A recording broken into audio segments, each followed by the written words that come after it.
Au Mexique, il y a deux choses qui me déplaisent en particulier. Ça va être notamment que pour le bien-être animal, ici, j'ai vu beaucoup de choses qui m'ont pas fait plaisir. Notamment, bien dans le Yucatan, j'ai pu voir des calèches tirées par des chevaux en pleine chaleur, c'est-à-dire que il fait 39 degrés et les chevaux sont en train de tirer une calèche en plein soleil. Ils sont ultra maigres et globalement, on voit bien qu'ils sont dans un sale état. Ensuite, j'ai pu voir aussi des perroquets dans des cages qui sont tellement petites. En gros, normalement, ce serait juste une cage de transport.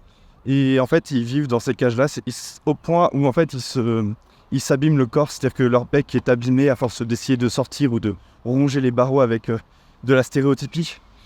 Voilà, donc vraiment, de ce côté-là, le bien-être animal, c'est vraiment pas ouf. Par contre, en général, les Mexicains, ce qui est assez agréable, c'est qu'ils font attention d'éviter d'écraser tout ce qui va être chat, chien quand ils sont en train de rouler. Ils connaissent même très très bien par rapport à ça. Et globalement, par rapport à leurs propres animaux, ils sont quand même, quand ils ont les connaissances nécessaires, ils vont essayer de faire le meilleur de leur possible. En général, s'ils font du mal, c'est souvent parce qu'ils n'ont pas trop conscience des choses. Deuxième point qui me déplaît un petit peu, en fait, c'est un peu l'américanisation globalement du Mexique. C'est ultra américanisé. Il y a du coca partout, des choses comme ça. Alors en soi, ça me pose pas trop de problème qu'il y ait un peu d'américanisation, c'est normal, il y en a partout dans le monde et on se fait envahir par ces trucs, par les gringos, si je puis dire.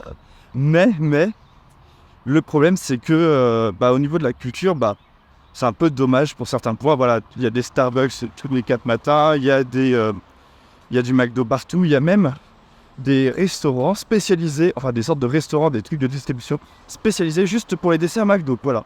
C'est-à-dire qu'en fait, il y a des McDo, mais seulement petits desserts.